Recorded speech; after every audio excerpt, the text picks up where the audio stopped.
Gertich Sei, who is a member of the Linda Katiba movement, one of the key opponents of BBI.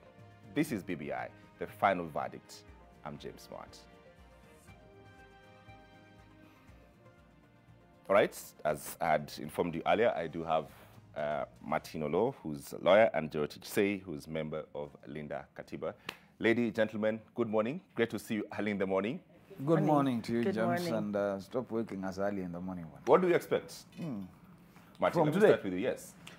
I think that the Supreme Court has to address itself to a few issues. One, can the executive, can the president, can any member of the executive be involved in a constitutional amendment? That's an issue that needs to be resolved today.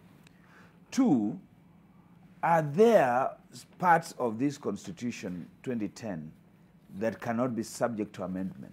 I think I'm expecting that a response comes from the Supreme Court today. And number three, to what extent does the basic structure doctrine apply in the Kenyan situation?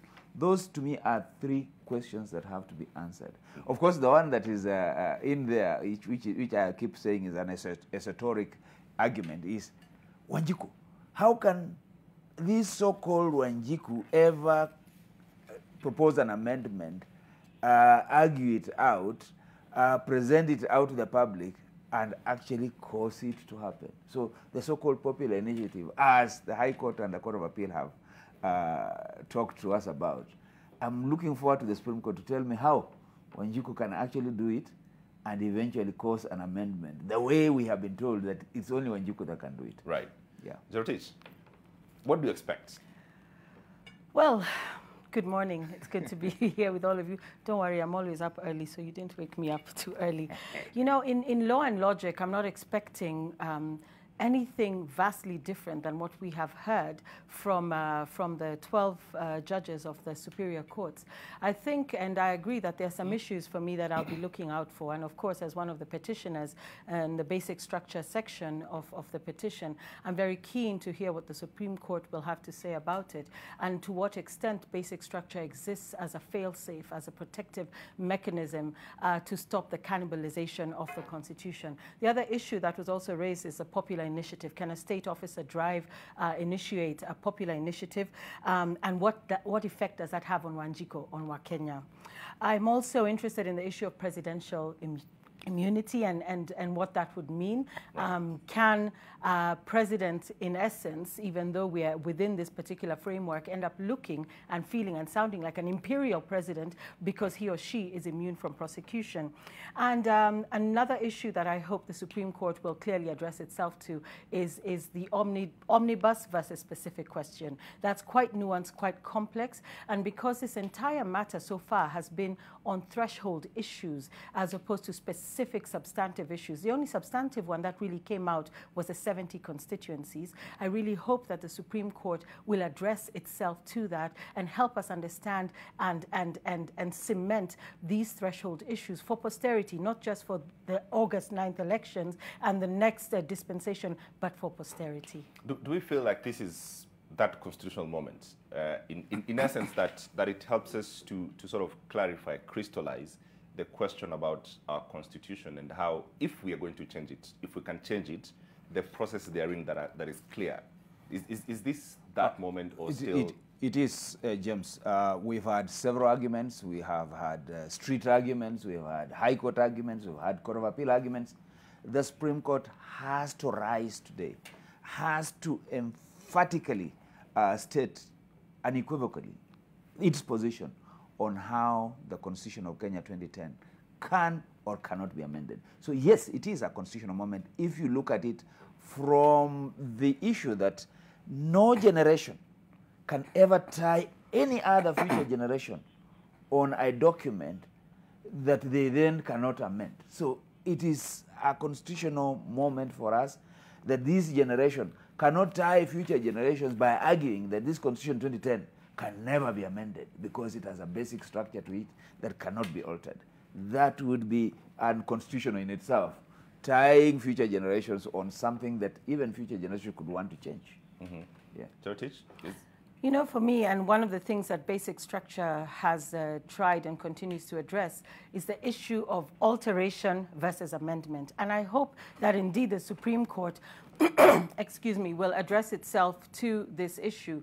Because for me, when you talk about an amendment versus an alteration versus changes, what is fundamental, what isn't? You know, if I remove you from this set, will I have amended the show, or will I have altered it? Because maybe I'll bring somebody else. These are some of the things that lay persons, people who are not lawyers and in the legal profession, will expect those who are first of all lawyers and now judges to address themselves to clarify it unequivocally for the people of Kenya. What can be altered? What can be an amendment? And I'm hoping we get to a point that we understand that you cannot create a bill which has multiple issues in it with multiple questions that arise, and then have people vote on the bill as opposed to the questions, which is what I feel was happening with the Constitution Amendment Bill, that we were to vote yes or no to the bill, but within it were numerous, dozens of issues. And I would like the Supreme Court to not only tell us what can be altered, amended, what can be changed, but whether we are looking at one issue or multiple issues. And they did already say that. We don't want an omnibus. We want one issue. But let us not forget that even when there's one issue, 1 or 2 or 3 questions might arise within that issue. So these are the complicated things that at some point, many Kenyans just get lost and we say we don't understand what this means. But to talk about the constitutional moment, in my opinion, the handshake and the ensuing action and the BBI Amendment Bill, that was not the constitutional moment for us. We had Constitution of Kenya. We have the Constitution of Kenya 2010, and that was our constitutional moment that we are trying to continue to see help us build this republic. But indeed, today, it will be a constitutional moment when the Supreme Court pronounces itself on these issues that have been debated in the previous Superior Court. So it will be a constitutional moment, but the BBI process, in my opinion, was never a constitutional moment. It was cloaked as such, dressed as such, but ultimately, in my opinion, it wasn't. It wasn't a constitutional moment. There's several questions, and just as we get into the nitty-gritty of the issues, the question on, and it's been said everywhere, you know, that in the High Court there was sort of great legal arguments that were presented, and the judges sort of rose to the occasion. The Court of Appeal had its time and its moment. What's your feeling about the Supreme Court? It's been said elsewhere that it doesn't reside a lot of, you know, if you like, the legal, you know, rigor. You know, James, constitutions are not legal documents. Constitutions are negotiated political legal documents. They are they bring in issues beyond legality. What the High Court and the Court of Appeal have done is to treat this whole argument from a very legalistic perspective, not from a socio-economic, political perspective. And for me, a constitution is an embrace. It's an embodiment of all those issues. And Supreme Courts world over are just not legalistic institutions. These are, you know, the bodies that read into the politics of the day, read into the legal aspects of the day. So I'm expecting that today the Supreme Court will actually affirm that argument, that it's not just a legalistic constitutional court. It is actually a court that reads political moments and so on. So having said that, I want to say that we do have issues with our current constitution, particularly when you look at where we've come from and what eventually was negotiated in Naivasha and what we enacted.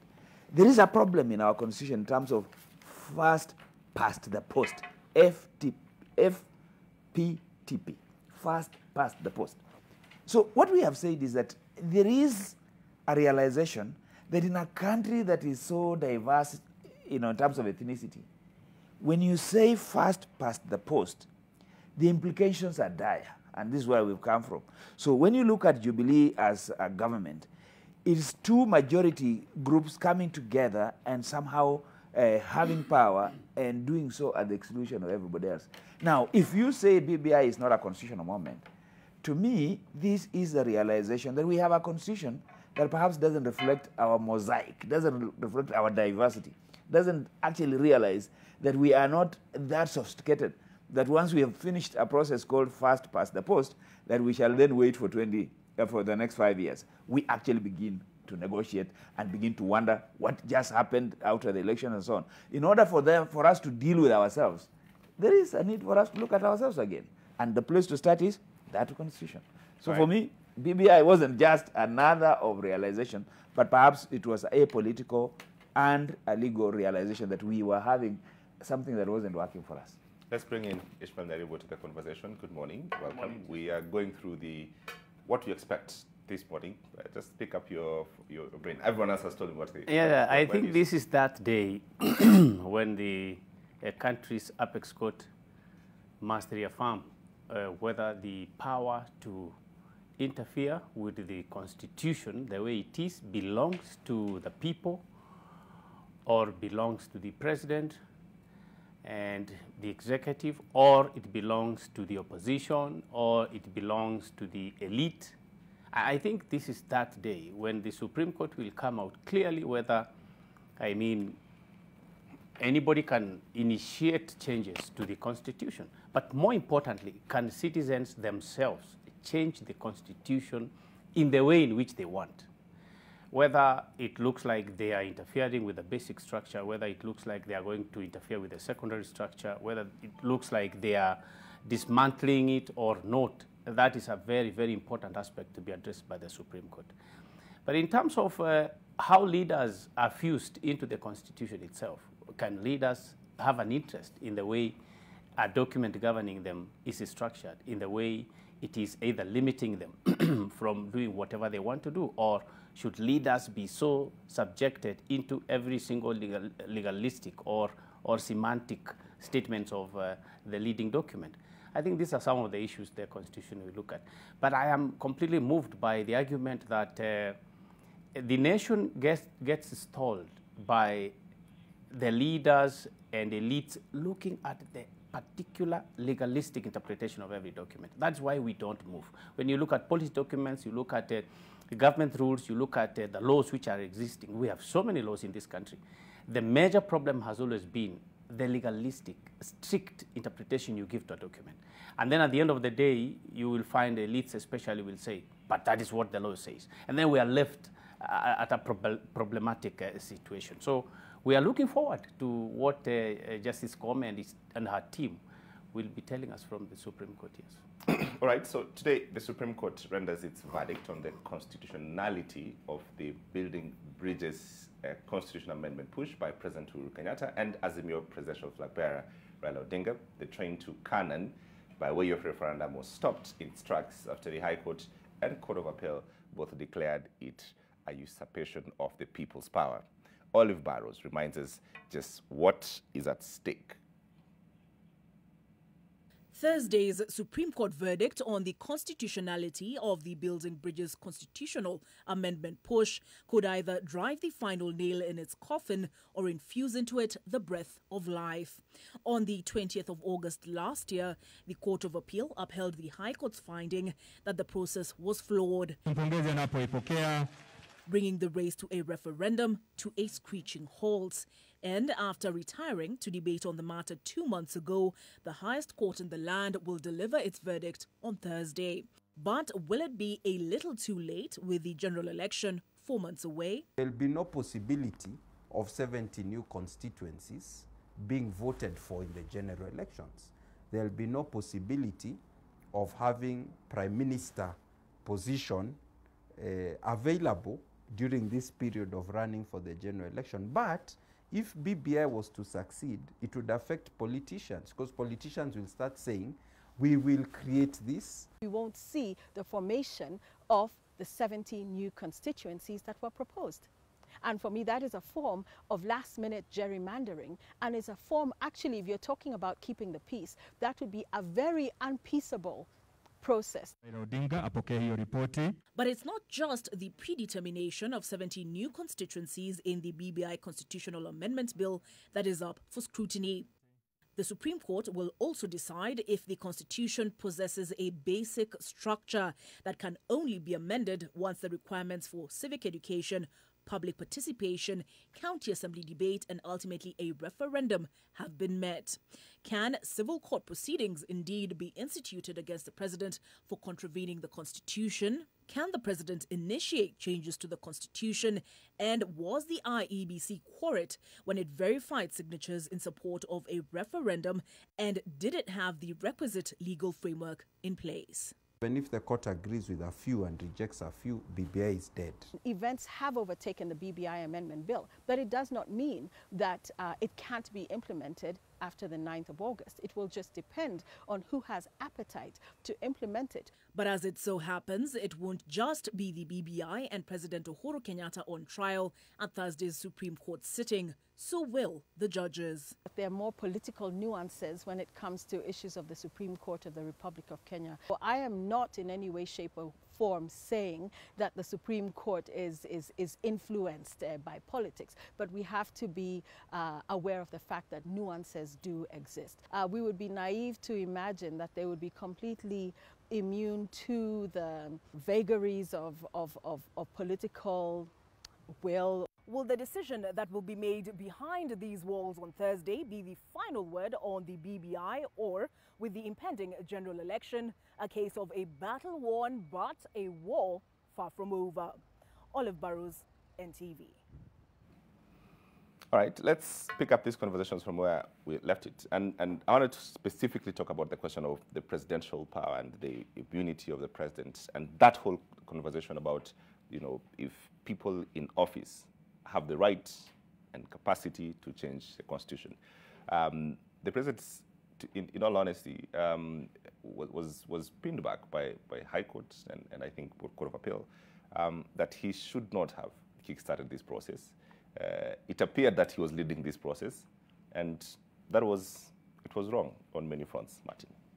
I don't agree, James. When you clothe an office such as the presidency with the kind of powers that you give it, the High Court was absolutely out of order, in my view, to imagine that he was so lame that any involvement in the constitution was itself criminal abuse of office. I really found that, again, as Ismail was saying, a very legalistic approach to an office that is political, social, cultural. It is the embodiment of everything about the Kenyan society. So I don't agree, and for that reason, really, the president was well advised to actually appeal across the Court of Appeal and now to the Supreme Court, so that, again, that very argument does not go down as the way to go. I have argued that it's very simple to imagine that any initiative in this country that eventually ends up changing the constitution will of necessity involve the executive, will of necessity land on the president's desk, whether it's the one who initiates it or whether it's the one who receives it at the end of it all. Whether you're looking at public resources, whether you're looking at the power to assent to bills, the power that the president has been given by the constitution to actually make law or to be part of the lawmaking process are immense. So to then criminalize it and to even call it an abuse of office, the way the High Court said, and to go ahead and say that he should actually be impeached, because by the way, they didn't say impeached, but at the end of that ruling, it ended up saying that the president had abused office, that any other Kenyan would have woken up actually and moved an impeachment against him on that account. Where do we stop this slippery slope? And the question always arises on, at what point do we say we change, governments on the 10th, 11th of August, whatever happens, yes, and a new president is sworn in, yes, and goes to Kasarani. What stops that president leaving Kasarani and going to State House, and the next morning starts changing of constitutional process and saying, well, Kenyans wanted me to stay in office for 10 years as opposed to 5 years, so let's kickstart this process. Where do we stop this slippery slope? I have no problem with that, because the checks and balances don't stop with the presidency. And indeed, anybody, including me, I can wake up and say, I don't want this constitution. That is my right, constitutional right to so say. Just like even the president can say that in his constitutional capacity to do. But the question is, shouldn't that be subjected to a popular, to a participatory, to their process? You don't see a danger in that? No, there's no danger. The point is, let him say so. The question is, does it become law? No. Is there a process that will stop him? Yes, there is a process. Right. Is there a process that will encourage him? Yes, there is a process. So there's nothing that stops any one of us from even being crazy. The question is, are there mechanisms that will hold us back from implementing our crazy ideas? And my answer is yes. Article 10 of the Constitution, Article 1 of the Constitution, there are enough safeguards in this Constitution to stop me, to stop the president, to stop anybody who wants to be crazy from being so. But nothing stops me or the president from expressing himself, because that's also a constitutional right that they have. Okay, so it is. Interesting, because you see, part of my problem with the entire BBI process, and that's why I say it wasn't a constitutional moment, is that it was about political expedience. There were some political arrangements that were being made and being hatched behind closed doors and then presented as a popular initiative, and then as a handshake, then the task force, and then the bill, popular initiative, ticking all the boxes. Now, when you couch such a constitutional moment in political expediency, I do agree with you, James. What happens with the next regime? We are not certain that we're not certain who is going to win come the 9th of August. And what we are pushing back against, and these are the checks and balances that my brother has just referenced, what we are pushing back against is exactly the issue of the president waking up, whoever the president is. It's not just about President Uhuru Kenyatta, but any president in future waking up and saying, for political reasons, I want to do X, Y, and Z. And if we as a citizenry, our only responsibility is to chase behind the president and say checks and balances, stop, no, you can't do this, no, you can't rule in perpetuity, no, you cannot extend your term, we as citizens are then asking, by the way, if we also had a small caveat there saying we can prosecute you because now you're abusing your office as the head of state, you are expanding and extending and stretching your parameters to suit whatever exigencies of the day that exist. We are saying no. And so if we do not have that ability to prosecute a head of state, that slippery slope will continue forever. We need the head of state, whoever he or she might be, now and in future, to understand that they also have parameters within which they play. And it's not for them to color outside the circles for us to sweep them back in. They need to already be self-governing. So this is not about President Uhuru Kenyatta. This is not about who wins on the 9th of August or subsequent elections. It's for all presidents. And for me, the issue of imperial presidency is one that we have pushed back and fought hard against.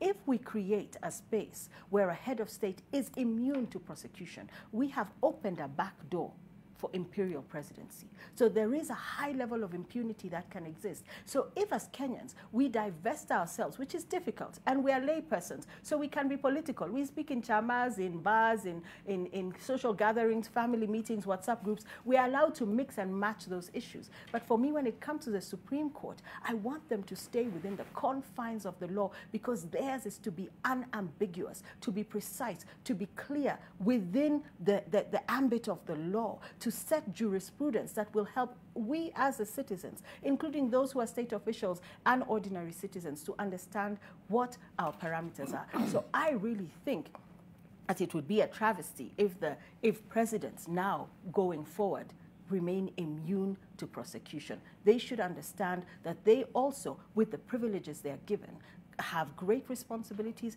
and those responsibilities have accountability pathways, and failure to be accountable can result in not only, but in several actions, including the potential for prosecution. James, I wanted, before Ismail comes in, to put a context. Yeah. The president's immunity is only insofar as they are in office.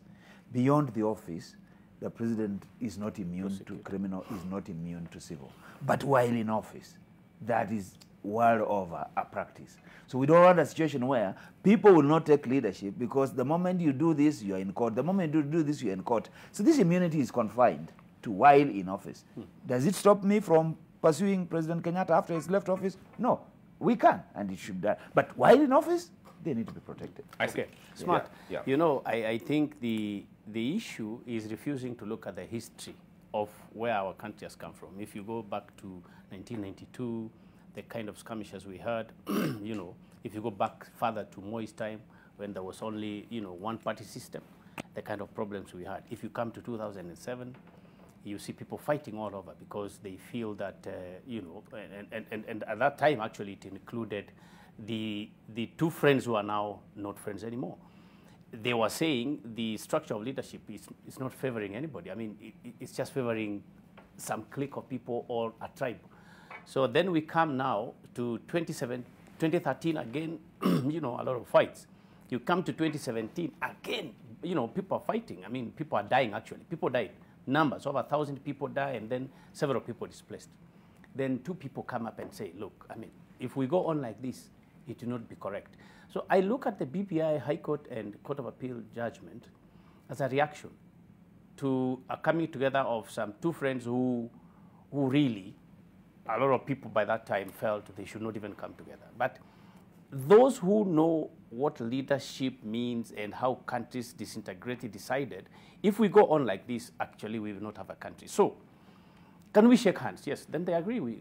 I think we just shake hands. By the way, I don't think anybody at that heated moment of fights was thinking about, is it constitutional? Is it lawful to shake hands? Nobody was thinking about that. Wars had to be stopped, and fighting had to be stopped in the streets of Nairobi and in the country. And they said, we have to shake hands, and then let's first and foremost do what? Cool the fights. Now, after that, they said, now, what would be the basis for this stopping of fights? Can we look at where we have come from? And a lot of people who are not involved, especially the elites, I mean, felt so offended. I mean, we do not know what you guys went to do in the back room, and you've come back again, you are shaking hands. I mean, what are you trying to do? So that is where the enmity started. That's where bad blood started, especially among elites. And when they took the case to the High Court and the Court of Appeal, I mean, these were very interesting arguments, and we cannot say they are not correct, but they were just arguments. Let me tell you, if Uhuru Kenyatta and his team considered the constitutionality of things at that very moment, it was so simple for the head of state to say, Martin Olo, where you come?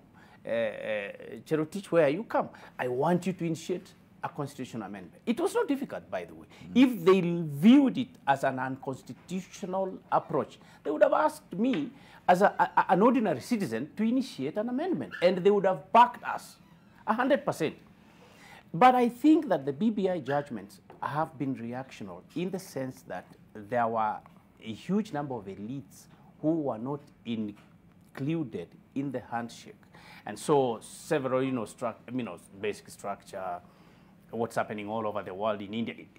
I mean, basic structure is not a 2021 or 2020 concept. It has been there all the time. But we have changed the 1963 constitution, and now we want to change the 2010 constitution. But having said that, now the point I just wanted to bring up is it is all about the people, by the way.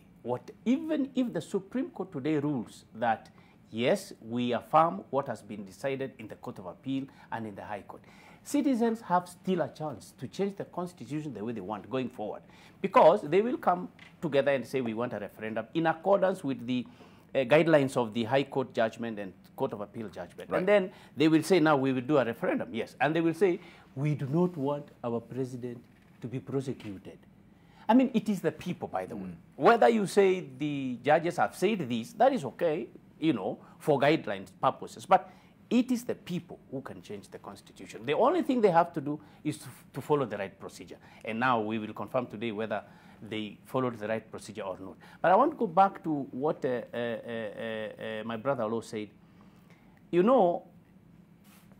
Smart, if you ask me a question and refuse to answer here today, there's nothing you can do. If the head of state says, I would like it as a citizen, just the other day he was saying, I want to support Raila Odinga. That is not State House speaking. That is not the president speaking. That is his own personal feeling, his own personal choice. So if he says today, I would like it if we can change the constitution, I believe the strict interpretation given by the courts in terms of, did he move it beyond that, or he gave his opinion? Did the people participate? Did counties participate? Did Parliament come in and participate? So I think that is the issues. Those are some of the issues that the Supreme Court really will be making, findings. I think that's very interesting that he says that, because one of the things that we've been told is the participation. So there's an what I call a esoteric way in which we are taking this participation thing, that it is supposed to be something that happens somewhere and it's so ideal. So yes, if the president said it and he is actually subjected it to a process and people have been involved in it, what makes it unconstitutional? What makes it illegal? Anyway, that's a good issue. I think the question, just to round out the question of immunity and the presidency, and if the president actually has the powers to move this process, the question then arises to what is he exactly, when he's being sworn in, what constitution is he protecting? Is it the one that is strict on the document, is that legalese, or is it the one that is going to be changed next? And does he then benefit from this other new document that he sort of moves? I think those are very good questions. And I keep saying that if you ask those questions, go back to the very document. Does it bar the president of a certain period from doing anything that they would benefit from? So that if there is no bar, then would it be something allowable? So that if you say this constitution does not allow an amendment, then you say, then it cannot be amended. But if this constitution opens up a room for amendment, it even says how it can be done, it says it can be through popular initiative, it says it can be through parliament, then the president says, okay, let's amend it, but let's use this popular initiative. Then you say, no, it cannot be popular initiative if the president is the one who has started it off, or if Israel was started off. Now, what we are dealing with, again, as we keep saying, these are just legalistic and good arguments. The truth of the matter is that the president of this country is a Kenyan. The former prime minister is a Kenyan. And at what point do you say they are not allowed, but other Kenyans, Wanjiku is allowed? So for me, is any one of us can initiate a process. The question then is the process that then follows one that is impeachable or one that is constitutional? So that said, I want to say this, that there is a difference between following the constitution by proposing amendments and setting the constitution aside and progressing. So what the president did, and what any other president will do, is to look at the opportunity that is afforded by the constitution and say, there's room here, I want to pursue it. Popular initiative, parliamentary initiative. Either way, they'll end up back to the president as things still stand, whether it's by way of a bill that has been passed or by way of a referendum or something that's been proposed. Somehow the presidency is involved in this process at the end of it. What we've been told is that he should never have stepped anywhere near it. He should not have even been a promoter. And I think that you saw some of the judges in the Supreme Court asking that question to some of the proponents. So, was there public participation or not? Was the county assembly process and involved public participation or not? So, there are questions today that I'm expecting the Supreme Court to put a final say on. That we have been a bit, unrealistic with the animal we are calling public participation. Indeed, if you asked me, there is no ideal way other than going back to people and saying, okay, we have this. Can you vote for it? The ultimate public participation is a referendum. The ultimate public participation is a vote. That is the ultimate. Sortish? You know, I was just reflecting when I was listening to both Martin and Ishmael. I said to myself, if I step out of your studio today, break the law, I appear before a magistrate or a judge and I'm found culpable, can I claim immunity? And of course I'm kind of stretching the parameters a little bit, but it sometimes is important to use something as simple as that. Just say, can I claim immunity? And say, it's because I am Cherotich say a citizen of the Republic, and for these reasons I need immunity, etc., etc., and I can make a long argument. Someone say, no, just because you're a citizen of the Republic does not make you immune from prosecution if you do the following things. And as a citizen, I can initiate a popular initiative. Okay? So then you come to the head of state, who, in my opinion, is cherry picking. Because the head of state, on the one hand, wants to be immune from prosecution, so that whatever he or she chooses to do during their tenure, in the best interest of the country, ostensibly, cannot be challenged in a court of law, and he or she cannot be sued and cannot be prosecuted while in office for that action. So they want that kind of immunity, but they also want to behave like Raia, like me. So I feel we cannot cherry pick. The president cannot wake up today, I'm just a mwananchi like Cherotich and I should be able to drive a popular initiative. No, you can't sue me. And you cannot prosecute me while I'm in office. So where does it stop? This is the imperial presidency that we should really guard against. But back to my position. As petitioner number 2, in the basic structure section of the petition, and also as a co-convener of Linda Katiba, from the beginning, I have been unequivocal about the fact that this entire process has been a Trojan horse. This has not been about Kenya for posterity, but about the rearrangement of political interests to suit an elite, the same elite that apparently seems to have been excluded from this process. What I saw was a process that would allow a certain section of the political class to spread power amongst themselves. I always say, whether I work on my energy justice issues or Linda Katiba issues, where is Wanjiko in all of this? Why are we always, even when we talk about amendments, focusing on the very top and not what the citizens of the Republic require? Article 43, our economic and social rights. Now, coming to the issue for me of where the Supreme Court needs to pronounce itself, I feel that at the end of the day, having heard the 12 judges of the superior courts be very clear, whether we want to dismiss what they say as serious, not serious, political, not political, for me, it is the responsibility of the Supreme Court of the Republic of Kenya to be unambiguous and to look at issues for posterity, not to suit the political tone or feeling of the moment and of the day, which is where I feel as Kenyans we conflate these matters.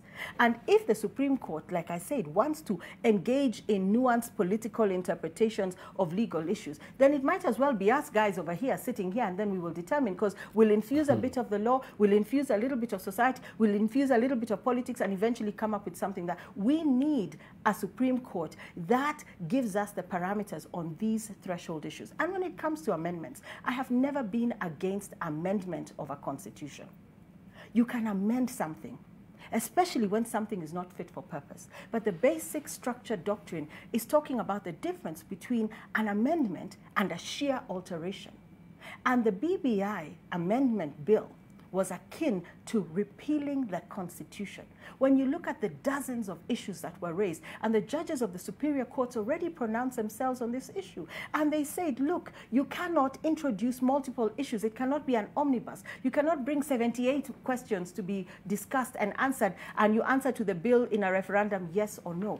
These are the things where we need clarity as the citizens of this republic. When does amendment become an alteration, become a repeal, become a destruction of the Constitution as we know it? If you want to amend something, by all means, use the correct process, but do not hide behind handshakes, behind task forces, behind amendment bills to say, oh, we are just benignly amending a couple of things because this Constitution is not fit for purpose. If you read the amendment bill, it was a repeal. And if you want to repeal, we go back to the drawing board. We go back to Wanjiko. We go back to the people of Kenya and say that 2010 Constitution was not fit for purpose, is not fit for purpose. What say you? And can we start again? Instead of backdooring all of these things. And that is why you have 80 petitioners that took this matter, not for jokes and to waste the court's time and to abuse office, but to say these are threshold matters that we need all the courts, and I'm glad it got to the Supreme Court, to pronounce themselves on, to render judgment so that we stand guided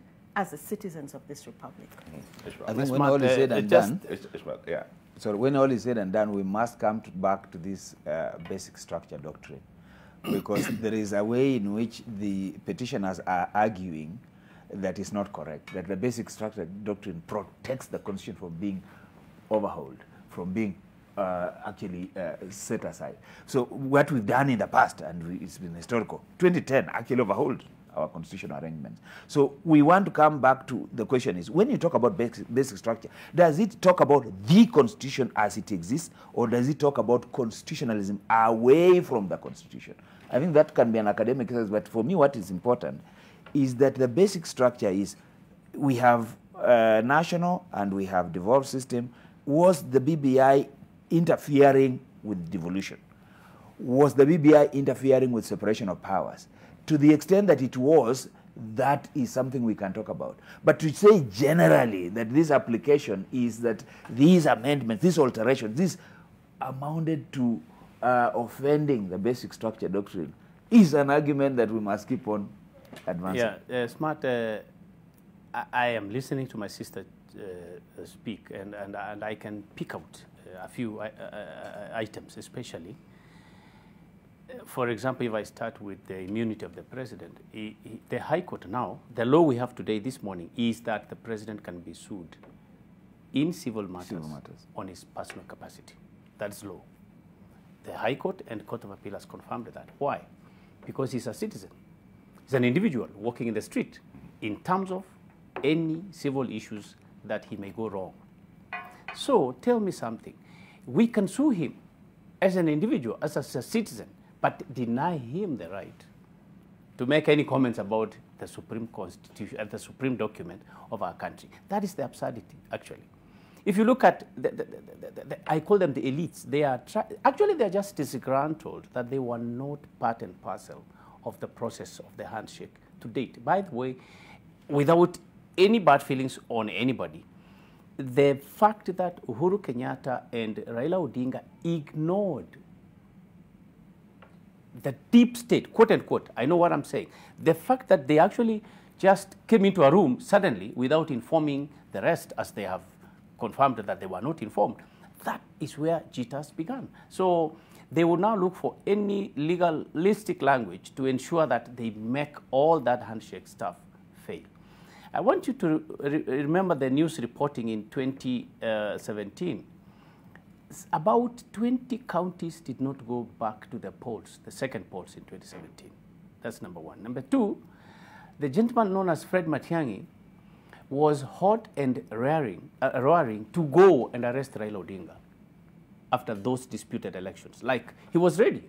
When Raila Odinga was going to Uhuru Park to go and swear himself, Fred Matiang'i, in all his hard work and everything, he was actually ready to go and arrest the gentleman. Now, Smart, when you look at political leadership, you look at the country, you look at the history, there is a serious breakdown of law that would have occurred if State House left Raila Odinga to go and swear himself in.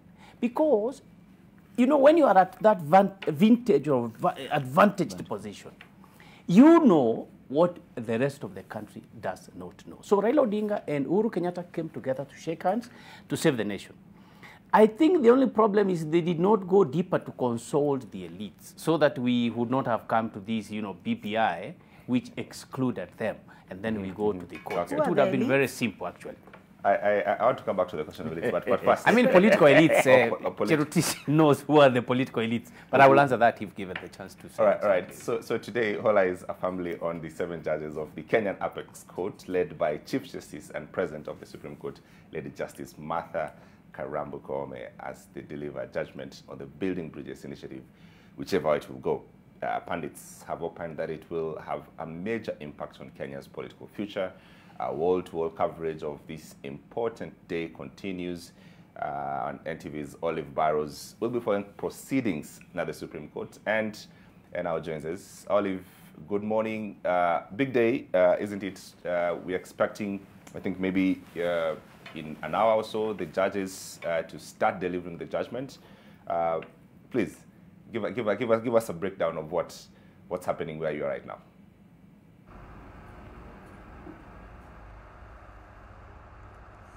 Good morning, Smarts. We're coming to you live from the Supreme Court of Kenya. In about, I'm looking at my clock, about an hour's time, we should see the 7 Supreme Court judges walk right past us and head into the tent behind me in order to deliver their judgment on the legality of the BBI process and the constitutionality of the Constitution of Kenya Amendment Bill as proposed that's the question, was it President Uhuru Kenyatta who initiated it?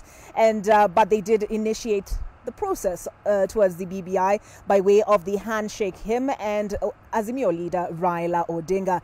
Now, security has been heightened around the Supreme Court, as I'm sure you can see 2 right behind me, actually. And we've seen several judges already arrive, but I'm yet to see the advocates or the petitioners, appellants, ahead of the rendering of that judgment. Now, several issues, as I'm sure you've canvassed this morning, have been we await judgment on those particular issues, particularly the issue of basic structure. Does the Constitution possess a basic structure, meaning that in order to amend those provisions of the Constitution, you'd require to carry out civic education, public participation, have the matter debated in the County Assembly, and culminating in a referendum.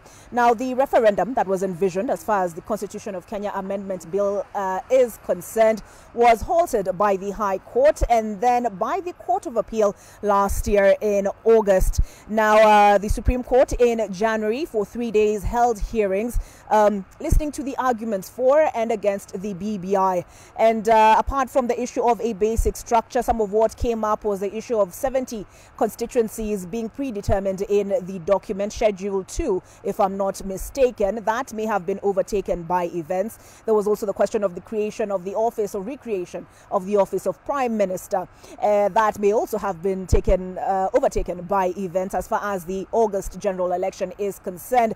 But what else is on the table that could impact the nation moving forward past and beyond the August general election are other issues like, can the president be held accountable, legally culpable, I should say, by way of civil court proceedings for contravening the Constitution of Kenya. Now, the High Court found that he had contravened Chapter 6 of the Constitution. The Court of Appeal overturned that. We wait to see what the Supreme Court will have to say on the matter. So several issues on the table this morning. As soon as things get underway, the media will be bringing you those events. By the way, all the national broadcasters are represented here, and those pictures will be coming to you live from the Supreme Court of Kenya.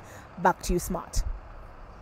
Thank you very much, Olive. Our wall-to-wall coverage, as informed you earlier, just begins. Once the judges walk into the chambers, we will be going live to them. Stay with us on NTV. I do have a panel, and we are talking about these issues in the next 1 hour. And the question of who are the elites who are excluded, coming up next. We're taking a short break here on the live coverage. Don't go too far.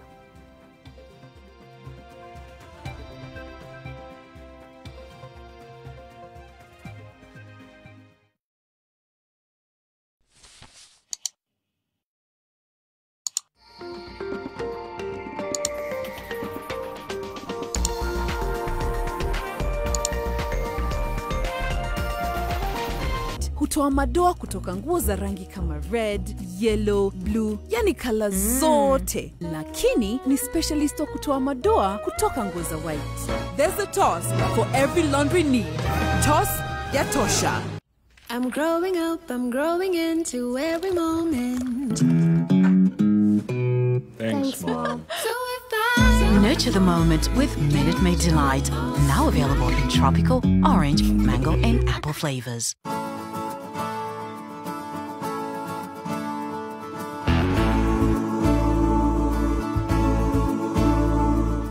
Teach, inspire, and transform young minds to achieve their fullest potential. Welcome to our Raka campus and also the new campus along Eastern Bypass. Enroll today at Royal Brain School Executive Kindergarten and Primary School, a unique and executive school where the future begins. If I were to introduce myself, I would simply say I'm a woman tonight, because it just feels good to say you're a woman tonight. Yeah, so I think the imposter syndrome is something that lives with us. It only comes out when we give it room to show up, but it lives with us. And until you're not very intentional in pushing it back, it comes through. It's not very complicated. It's as simple as saying, I will not sit on that panel. Very simple. Not because you don't know what to say, but simply because at the back of your head you say, I'm not ready, I'm not going to sit for all these women. It is something that just shows up. It's almost like the silent frenemy, if I could use that word, that lives with you. So yes, indeed, as any woman out there, we do deal with it on a daily. It could come from a very basic point of view, from the workplace, what you're doing. I'll give an example myself, just taking on a new role within the company. When the opportunity that you have been dreaming about comes to you and is served to you on the table, and all you have to do is put a signature to accept it, then you start to ask yourself, oh my God, will I do it? How will I do it? But can I do it? These are things you've done all your life. So the imposter syndrome is real, and I believe a lot of ladies, when you give it attention, you start to define that little friend that comes in and says, stop, hold back, wait a minute. Check with a friend, check with a colleague, am I smart enough? So it's almost like the other side of you, and it lives with you for as long as you're alive. How do you balance family and work? Have you ever been asked this question, and how does it make you feel? Not, I think, directly, but if I were asked, I would be very happy to note that that person recognizes that I have work to do and a life to lead, and that I need to balance that. So I think it is in how well we as women also position our ambitions. It is very easy to get lost in making the moment and presenting yourself as superwoman. And sometimes we cause it ourselves. A lot of times, when you actually walk to somebody and tell them from your most feminine, sensitive point of view, my child is sick, they may actually understand. Because somewhere out there, he could be a father as well. Somewhere out there, he could be a brother.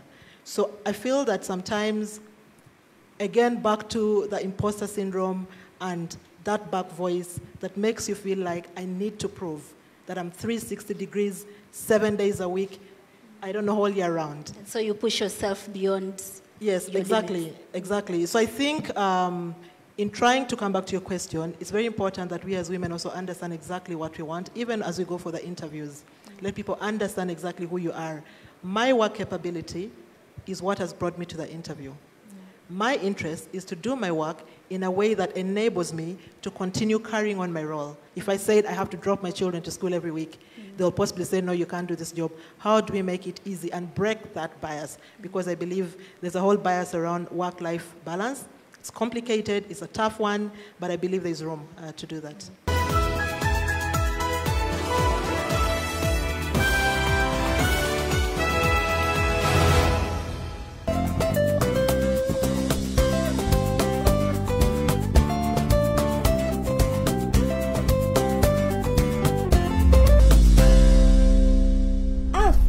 Maziwa kamili asili ya Kenya.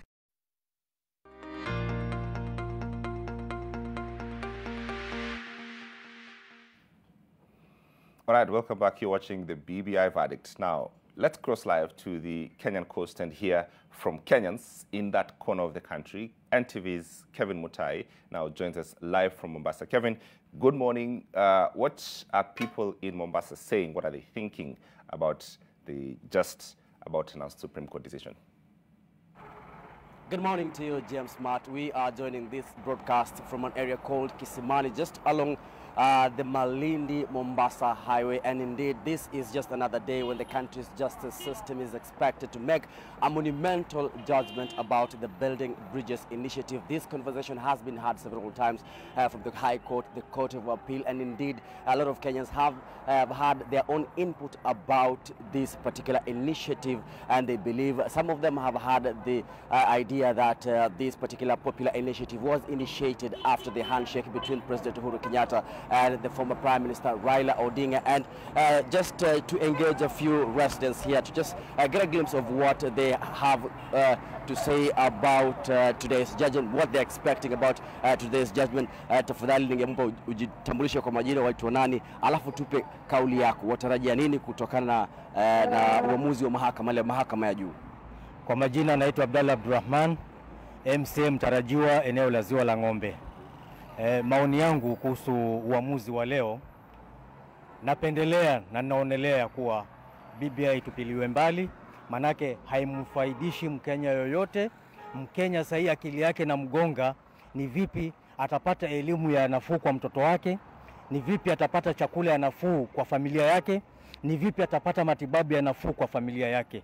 Kwa hivyo BBI wa Kenya wengi kwa mtazamo, hususan hata mimi, naona ni kama ni nyumba imejengewa wakubwa fulani wapate vyeo pale, lakini kwa mlala hoi, kwa Mkenya wa kawaida haimfikishi pale popote na haimsaidii. Lakini kutokana na misemo ya baadhi ya wanasiasa wanasema kwamba BBI itaweza kuboresha ugatuzi, kuweza kuongeza pesa mashinani. Kauli yako ni ipi? Uwezo wote wako nao, kuanzia kwa executive mpaka huko chini. Kwa hivyo wangelitangulia kutuonesha mifano ndio watuletee BBI, lakini hawajatuonesha mfano. Ni miujiza gani BBI italeta Kenya hii? Miujiza gani? Na uwezo wako nao ambao wangeweza kumsaidia yule Mkenya. Tukaona kweli wamejaribu, wamemsaidia Mkenya. Sasa BBI, kitu wa Kenya wengi wanajiuliza, italeta miujiza gani ije msaidia Mkenya? Ile hali mwenye anailinda Mkenya, mwenye anajidai atailinda ile BBI ni ule ambayo yuko uongozini, ni ule kiongozi miaka nenda miaka rudi tuwajua. Lakini ukiangalia kwamba tunapokaribia uchaguzi, je, pengine unaona kama kutakuwa na muda wa kutosha ili kuweza kuleta mjadala huu wa kuweza kuratibisha ama kubadilisha katiba? Muda umeenda. Hivi sasa Wakenya wengi wanalenga katika uchaguzi, viongozi wengi wanalenga mambo ya uchaguzi mkuu ujao. Sasa mimi naona haina room, waijaribu baadaye, lakini pia hata wakijaribu baadaye, kila Mkenya ukimuuliza kwambia yeye hana manufaa na hiyo BBI, yeye haja yake anataka kujua mtoto wake atapata vipi elimu ya nafuu, tutapata vipi matibabu ya nafuu, tutapata vipi essential commodities kwa bei ya nafuu. Na pengine pia tuweze kupata hisia zako. Kuna baadhi tu ya watu ambao wanahisi kwamba mjadala huu wa BBI uliweza kuanzishwa baada ya ule mkutano ama handshake baina ya Rais Uhuru Kenyatta na kinara wa ODM Raila Odinga. Uliweza kuanzishwa, lakini mwananchi hakuhusishwa. Citizen participation haikukuwekwa kwa asilimia kubwa. Watu wengi hawakufikiwa, hawakuhusishwa katika mjadala huu. Lakini pengine pia hata katika, nakumbuka kwamba miaka iliyopita kulikuwa na mkutano ambao uliweza kufanywa katika eneo la Mama Ngina pale, ambapo pia viongozi waliweza kuwasilisha tu baadhi ya matakwa ambayo wapwani wangependekeza kuweza kutekelezwa na kuhusishwa katika swala hili zima la BBI. Je, pengine kwa sababu hao ni viongozi kutoka eneo ukanda wote wa pwani, viongozi kutoka kaunti zote 6 waliweza kuwasilisha uamuzi, wakasema kwamba huu ndio uamuzi ambao wakazi wa pwani wameweza kupendekeza, masuala ambayo wangependa kutekelezwa iwapo BBI itaweza kupitishwa. Kitu ninavyojua, viongozi wengi wanaweza kujiita viongozi wakubwa kutoka pwani, lakini utakuta mara nyingi wanawasilisha maslahi yao, hawawasilishi maslahi ya mwananchi, ama huyu mwananchi hutumiwa kama ngazi kufikia malengo yao. Shukran sana. Let me just get someone else moving closer to me. Today we're having a conversation about what are we expecting from today's judgment. The Supreme Court is again coming together to give a final verdict concerning the Building Bridges initiative. Just introduce yourself and tell us, what are you expecting from this particular ruling? My name's James Akiro. I'm a resident of Freetown. For the judgment today, we as Kenyans, there's no much we can say about it because it's something people have really talked about for a very long time. And whatever thing that might come out, we shall accept it because we don't know what is behind the whole thing. We have been talking about it ever since it was started. And at now, we thought it was gone. But now... But do you believe this is Kenya's constitutional moment? No. Why would you say so? Because the time for changing the constitution is over. Because we only have 6 months, we go to the elections. If any constitutional change might come, but it should come after the elections. What are some of these key amendments that perhaps you think BBI will be focusing on? What they will be focusing on is only the way I see it, things they were talking about, like what we call constitution, especially what do you know? Constituencies, boundaries, adding the number of constituencies. Adding the number of the constituencies and giving more money to the counties. This 35% they were talking about. Those are the few things I think they are the only important thing. But talking about the adding more positions, especially of the deputy president, and other positions, it is not, for Kenya, things are not at good points at this time. Well, thank you so much. James, let me just get one last person to just wind up my, my interview with the residents of Mombasa. Just introduce yourself. What's your name? Naitwa Joshua Molwa. Joshua, tupe kauli yako unatarajia nini kutokana na uamuzi leo, uamuzi ambao unatarajiwa kutoka kwa mahakama ya juu ambayo ni Supreme Court kuhusu swala zima la BBI? Wajua habari ya BBI wakati ilianza haikusaidia mtu yeyote. Kama wananchi wa chini hatukusaidika sisi, kama vile tunaendelea na kung'ang'ana na maisha. Watoto wetu pia wamesoma kwa mfano wa kuuza mashamba. Hatukusaidiwa hata ni wakubwa. Hatukusaidiwa vile ni BBI. Kwa vile hawakutuonesha mwelekeo wa BBI ikikuja inafanya nini na itatenda nini. Kwa hivyo utakubaliana na uamuzi wote ambao utatolewa leo kutoka mahakamani? Mimi nitakubaliana na uamuzi wowote ule utatoka mahakamani, lakini sio ni uamuzi wao. Asante. James, there's only one more person who's really been standing here and waiting to just give his sentiments. Just a quick one. I'll give him just exactly 1 minute. Kauli yako kutokana na uamuzi ambao unatarajiwa kutoka mahakama ya juu hususan kuhusu mjadala wa BBI. Anza kwa majina. Kwa majina naitwa Boniface Kilunda, mkazi wa Mombasa. To the point, hii agenda ya BBI for now, mi kwa upande wangu naona this is not the correct time to implement the constitution, because one, wakati Kibaki alilete constitution in 2010, mwanzo tulikuwa na ile public participation, lakini hii haija follow that channel. So kwa upande wangu mimi sikubaliani na uamuzi wa BBI iendelee. So maoni yangu ni BBI haijafuata the correct channel ya kufanya amendment the constitution of Kenya. Lastly, je, pengine kama mkazi wahisi kwamba yale mambo ambayo yaliweza kuzungumziwa kutoka kwa mjadala huu zima wa BBI unakuhusu wewe kivipi, utakusaidia wewe kivipi? Kwa saa hii kupitia kutoka nyuma mpaka saa ile mjadala umekuwa ukiendelewa BBI. Kwa saa hii kwa mwananchi sioni ukiwa na msaada wowote.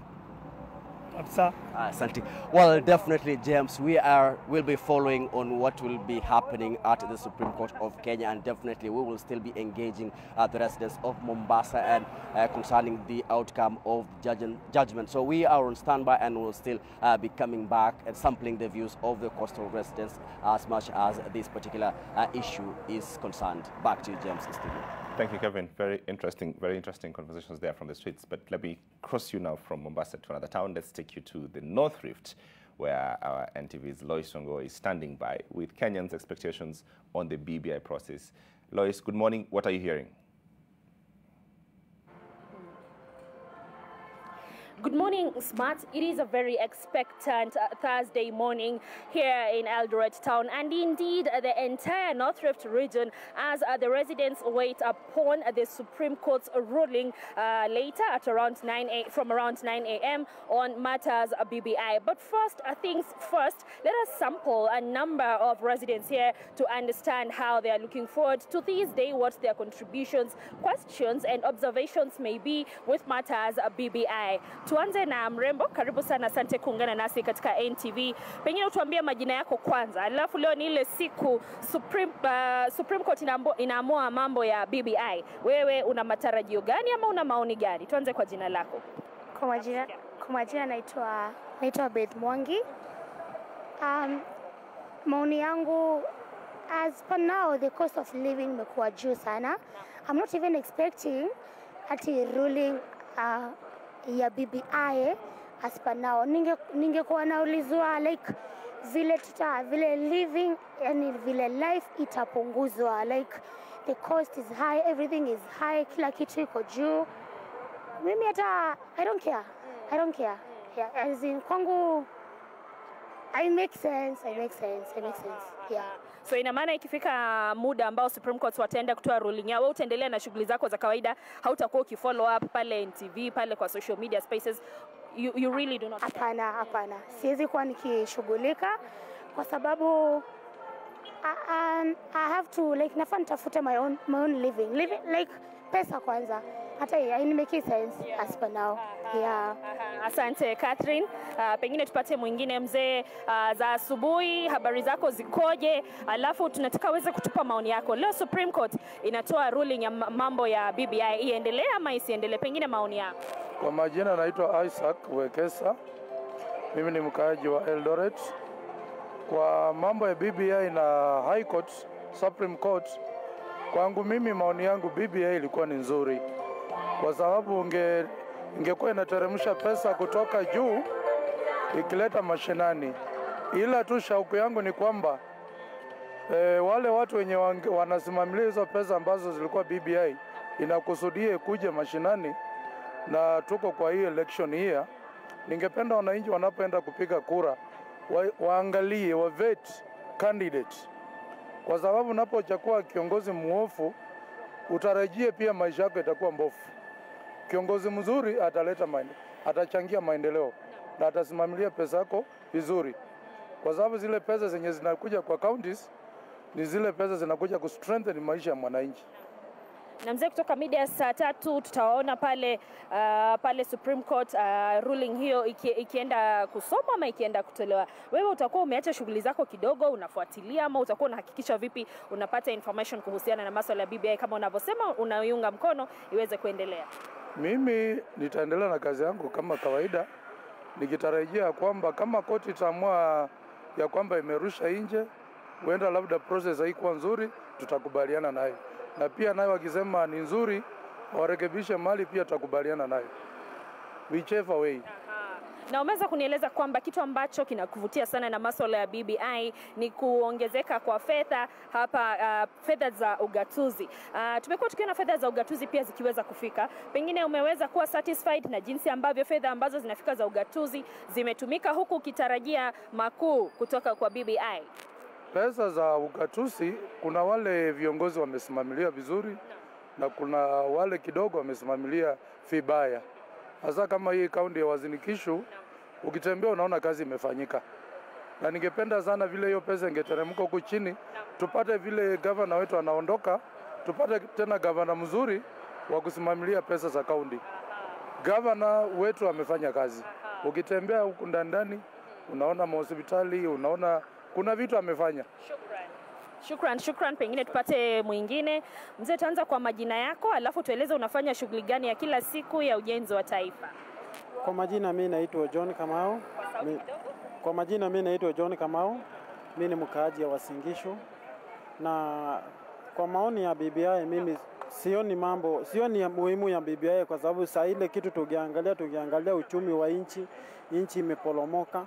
Ukiangalia kama ni pesa hakuna, ukiangalia kama vitu mingi yani hakuna, hata mafuta unakuta sasa hakuna, saa hii unatafuta kama Uasin Gishu mzima hakuna mafuta.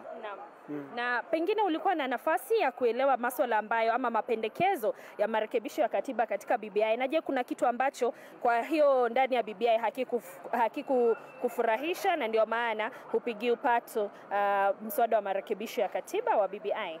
Mimi kwa maoni yangu, kulingana na upato wa BBI, sikuona umuhimu yake, kwa sababu hata tukiongezea kama hii mjadala kuongezea wabunge tu sikuona maana yake, kwa sababu hata wenye tuko naye hatusaidii chochote, wamepotelea Nairobi wote. Sasa hata sioni maana ya kuongezea. Mimi hata kwa maoni yangu ningeomba tupunguziwe. Asante sana. Na tuliona pale BBI ikipendekeza maeneo bunge mapya 70 new constituencies. Sasa huoni kama hilo litafaidi mwananchi, na pengine hilo ndo lilikuchukiza zaidi kulingana na ambavyo nasema viongozi ambao wako sasa wabunge hujaona wakifaidi wa Kenya ipasavyo? Mimi kwa maoni yangu sioni haja yao, kwa sababu hata watusaidi. Kama hata tukiongezea hata ndio tunaongezea shida zaidi kuliko kuongezea. Hata afadhali tukae hivyo, kwa sababu hata sioni haja ya kutuongezea wabunge, kwa sababu hata watusaidi chochote. Na utakuwa unafuatilia BBI ama moja kwa moja kwa shughuli zako za siku? Mimi sioni haja ya kuifuatilia, kwa sababu hata inifaidi kama mimi mwananchi. Naona inafaidi matajiri. Asante Bwana Mwangi. Pengine tupate wa mwisho. Tutaanza kwa majina yako, alafu tuambie unafanya shughuli gani katika ujenzi wa taifa. Kwa majina naitwa Kevin Kibusu, na mimi nafanya vibarua huku na huku. Kevin, leo ni siku kubwa, manake BBI inatoa Court of the Supreme Court inatoa mwongozo wa masuala ya BBI. Wewe una matarajio gani na BBI siku ya leo? Mimi natarajia BBI ianguke kabisa, isipitishwe, sababu Wakenya wanaumia, tunateseka na njaa, hatuna kazi, maisha imekuwa magumu. Hatutaki hiyo BBI, tunataka maisha ya vijana shughulikiwe, sio BBI. Na pengine kuna kitu ambacho uliweza kusikia kwa vyombo vya habari ama ukasoma katika BBI ambacho kilikufanya ukaamua mimi na BBI hatuna urafiki?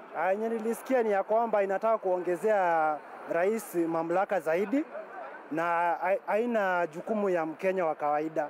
Ndio maana nimechukia BBI kabisa. Asante sana. Pengine tupate maoni ya mwisho. Shukrani mzee kuungana nasi katika NTV. Majina yako na unafanya kazi gani? Mimi naitwa Alliance Marani. Mimi ni driver. Alliance, tunaomba maoni yako kuhusiana na masuala ya BBI siku ya leo. Supreme Court itakuwa inatoa mwongozo ikiwa BBI itaendelea ama itaendelea kusitishwa. Sasa nataka utupe maoni yako kama Mkenya, una matarajio gani siku ya leo? Unajua, kitu cha kwanza tunapofanya kitu tunataka at least serikali ipanuke. Na unaposema BBI ianguke ni kama utakiwa watu wengine. Tunataka serikali ipanuke, kila mtu akwe nafasi kwa serikali. Si ati mtu mmoja anasema kama ni rais, watu wanapikania kiti cha rais kila siku. Wacha wengine wapikanie kiti cha rais, wengine prime minister, wengine vyeo wengine, na nchi ipate kuendelea namna hivyo hivyo. Na sasa inaonekana wewe unaomba BBI iweze kuendelea. Kutokana na maoni yako, utakuwa unafuatilia kwa karibu, na kando na hilo, ni jambo jipi lingine ambalo unaona kama Mkenya utaweza kufaidika ikiwa BBI itaweza kuendelea? Kitu cha kwanza, unaona walikuwa wamependekeza pesa kuje na ile level ya votes, si constituency peke yake. Na unaona hiyo kama wote ingepata hiyo pesa ikisaidiana na ile ya constituency level, wangesiti kufanya maendeleo site na isaitie wananchi. Asante sana.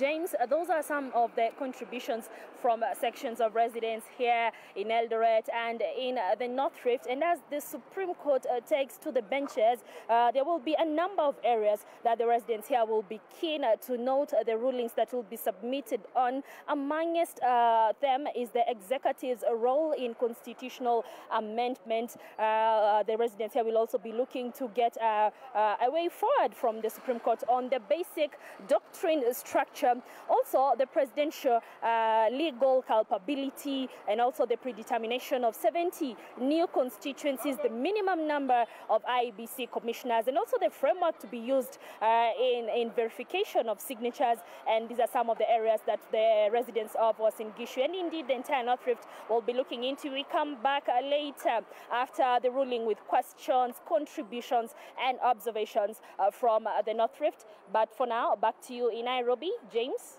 Thank you very much, Lois, and thank you for that sort of anecdotal feedback live from the streets of Eldoret and earlier on from Mombasa.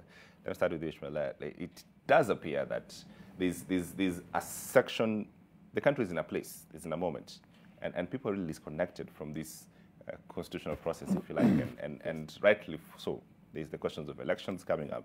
There's also the questions of the economic conditions that Kenyans have been going through a tough time. Yes. So this is actually one of the worst times to discuss changes of a constitutional BBI, document. Yes.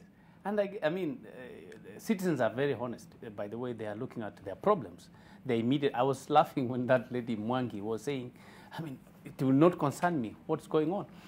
I personally have a matter I have to prosecute in the court almost all day, depending on what time the magistrate gives me time. So I will also be preoccupied with that, but I really want to know what the Supreme Court will say. This is the nature of life, Smart. Let me tell you, the people in your village, Smart, they hold you accountable by virtue of the fact that you have come to a national stage. The president and the deputy and Raila Odinga will be held accountable by citizens.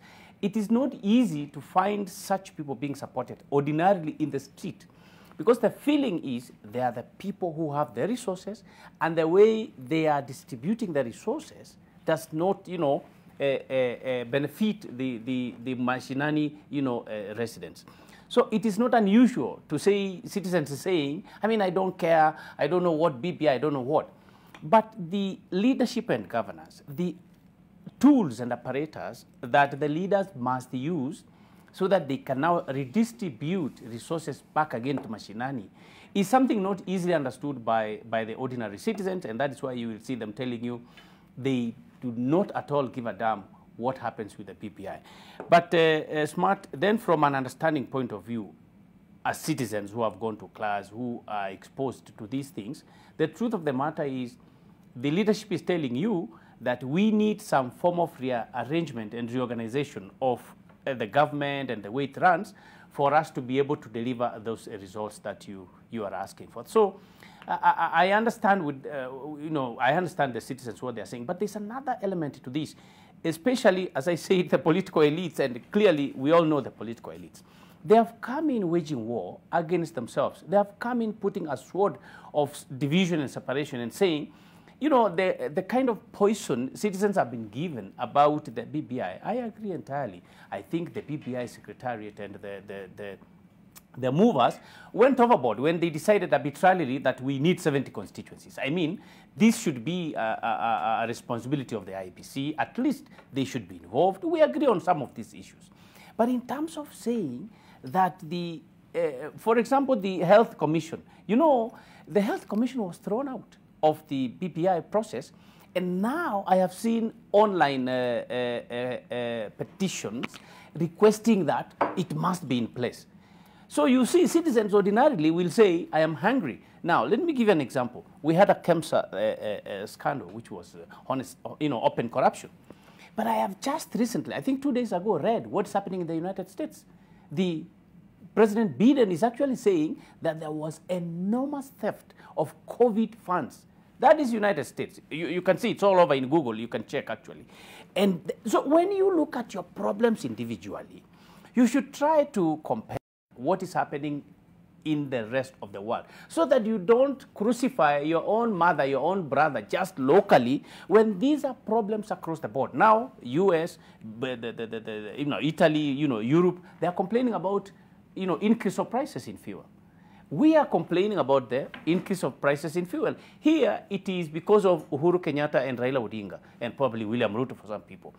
But there, it is the war in Ukraine. So you must, as a citizen who wants to lead, rise above the, you know, simplistic interpretation of things and say, okay, we are in these problems, what is the best way out? And BBI may not be a final solution. But before I hang up, look, by the way, it does not matter to me, to be honest, what the verdict will be today and before the elections. Why? Because, you know, the people calling themselves Azimio are trying to come together, and they have succeeded in trying to bring, you know, themselves together, many of them. And whether the BBI goes through or not, their mantra of inclusivity is halfway successful, because they are trying to say, let's hang up together. They have also forced this other team that was not planning to do any coalitions also to hang up together. So I think that, technically speaking, so BBI succeeded. The BBI intentions have halfway succeeded. They've succeeded. I just want to also take this moment to reflect on the input that came from the citizens. And, you know, we sit here on our stools and seats, and we sit here as analysts and people who think, they're actually high stools. They're high stools. High stools. You can use that, yes. On our high stools. And listening to Wakenya just reminded me sometimes how out of touch when it comes to reality many of us might find ourselves, especially the political elite, those who are included and excluded from the BBI process. Kenyans are right. This is not their priority. And it comes back to some of the issues that were being debated in the superior courts, and that the Supreme Court will now reflect on, the issue of public participation.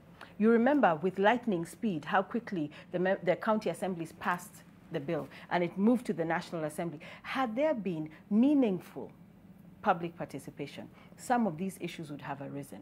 So it is not so much that the populace is ignorant, they're unaware. They're simply saying, had anyone bothered to ask us, would have said, this is not our priority right now. Even if there are some esoteric benefits to them that will trickle down over time, things like allocation to counties, you don't need a referendum to increase allocation to counties. So I think that it is important for us to continue to listen to what Wakenya on the ground are saying. And you know, I was asking Ishmael earlier, who are these elites? Because as far as I'm concerned, BBI is run by a bunch of elites who are deciding how they are going to share power amongst themselves forever.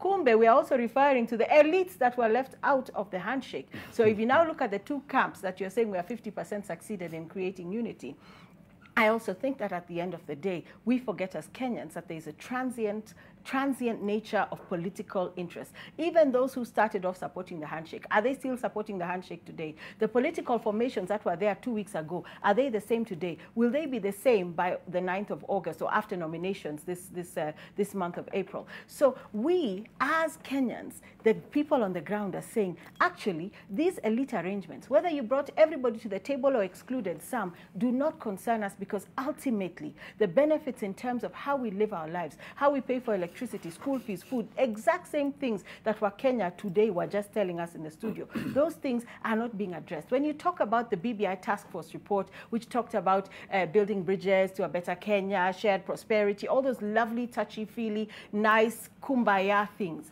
they were very nice there. You come to the amendment bill, it became sinister. And Kenyans began to feel detached and removed from this amendment bill and said, you see, this was an elite capture and an attempt to subvert the Constitution from the very word go. Now, think of the 80 petitioners who went to court. Consolidation of various petitions.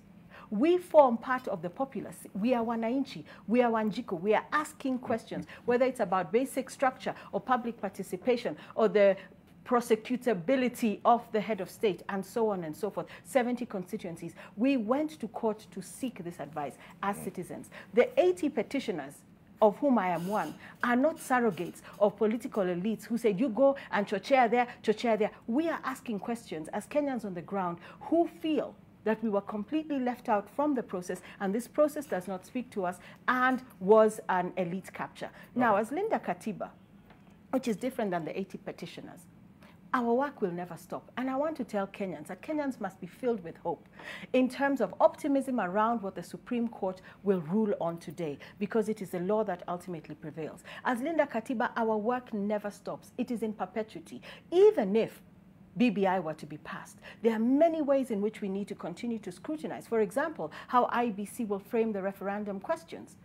We can also seek additional recourse. For example, if we do not lose, we do not win, or we are prevailed upon by the Supreme Court, we can go to the East African Court of Justice. There's the African Court of Justice. It is not a full stop, a definitive full stop today. It is to say we have heard the Supreme Court pronounce itself, and if we are active citizens, if we're interested in protecting the Constitution of the Republic of Kenya, we have many things we can continue to do. And if there will be a BBI process, it will not happen anyway before August, because there are many things. Even the supplementary budget did not involve the referendum. It's onerous processes to get going with a referendum. Public participation, meaningful public participation, will have to take place. So there are so many things that would, in any case, have to take place, never mind the 70 constituencies, that we can forget about it. Whether it passes or not, this will not happen before August. And after August, let's see who wins. Let's see what their appetite for constitutional amendment will be. And this is why I said when we look at the judgment, we should be looking at it in posterity, not just to suit the political whims of the day and the battles and the enemies and the friends and so on and so forth. Right, so looking at live pictures there on your screen. Court's about to start, but...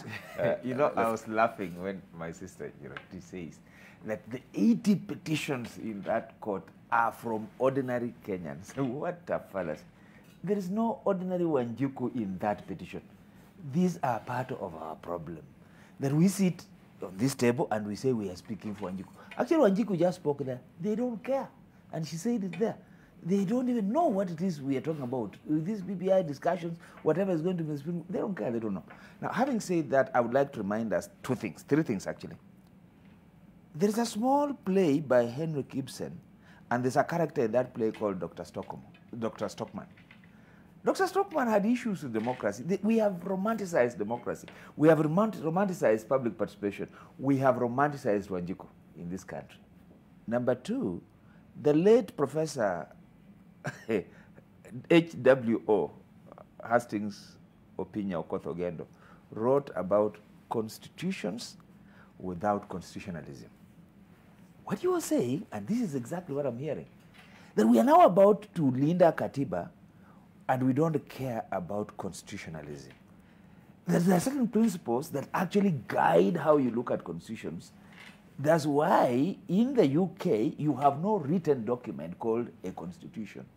Yet there are well-grounded constitutional principles that you cannot derogate from. So us, we are busy with a document that we have drafted for ourselves, but have no idea or do not want to embrace constitutionalism. So today I'm expecting to hear from the Supreme Court, what is constitutionalism? Constitutionalism means that actually Kenyans can come together and amend, change, alter anything they have if it, in the moment it makes sense for them. And that goes against the so-called, you know, the people who are talking about basic structure. Right. So these things are here today, and we need to talk about them. The truth of the matter is this, that what we are dealing with is different from what is real. BBI as an idea and as an outcome, the bill and whatnot, are to me not connected. In fact, that bill has very many flaws in it, and I have a problem with some of those issues. But the issues we're dealing with are constitutionalism issues. How can we amend? You know, we were told by the Court of Appeal and the High Court that only a constituent assembly can actually convene to amend this constitution. What a fallacy. I'm expecting that this Supreme Court actually comes and tells us that if a constituent assembly were actually to gather, the effect of that would be a total overhaul of a constitution, not necessarily to amend, and so on. So there are many things that as a constitutional student, I'm looking this will not go down unless it's a bit challenged. You know, we know say for a long time.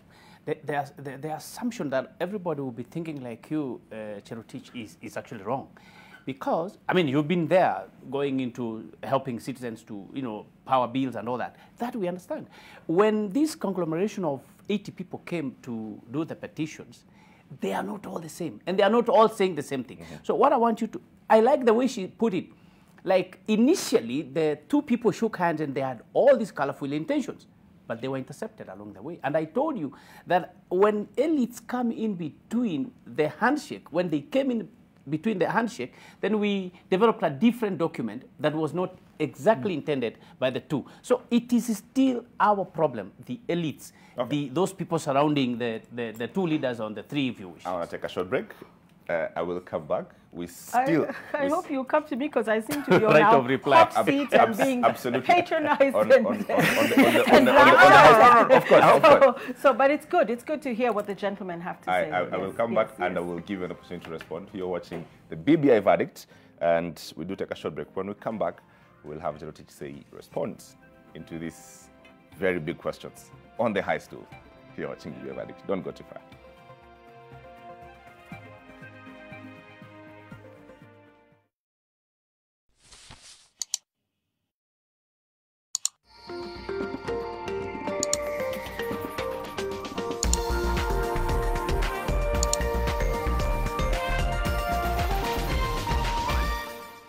As Dr. Funike and Mama Kayai host unscripted true life relationship experiences on reality TV show Kupatana. Nia, Monday to Friday at 8 p.m. and Kupatana every Tuesday and Wednesday at 8:30 p.m. Terms and conditions apply.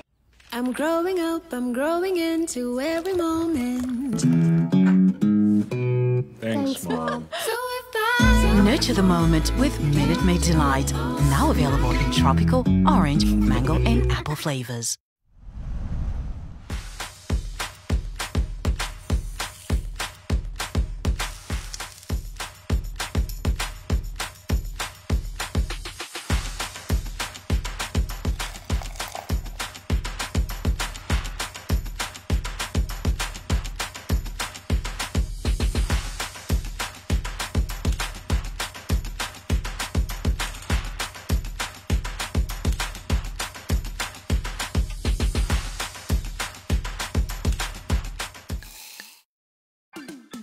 Burgers for $6. Did you say 6? Fungua app. Your favorite moment. Now your favorite ice cream. It's so good. Order what you want. Tutaleta what you want. Order it now.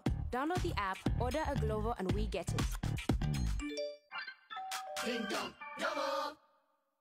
I'm growing up, I'm growing into every moment.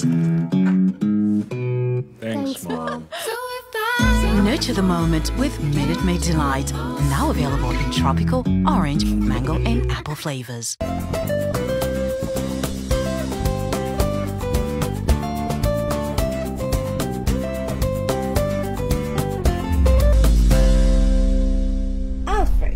maziwa kamili asili ya Kenya.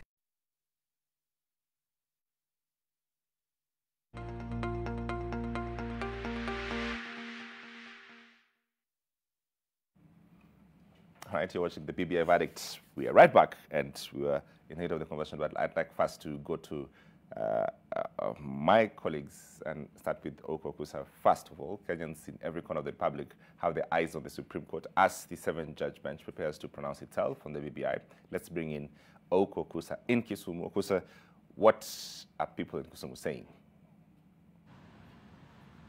Well, Smart, as you've clearly indicated there, this is one of the regions that are keenly watching the verdict of the Supreme Court today. Remember, one of the brains behind the Building Bridges initiative, that is the ODM leader Raila Odinga, hails from this region, and therefore his supporters from these parts of the country are eagerly waiting to hear what the Supreme Court has to say about this particular BBI project. And of course, I have a couple of them here whom I want to sample their views.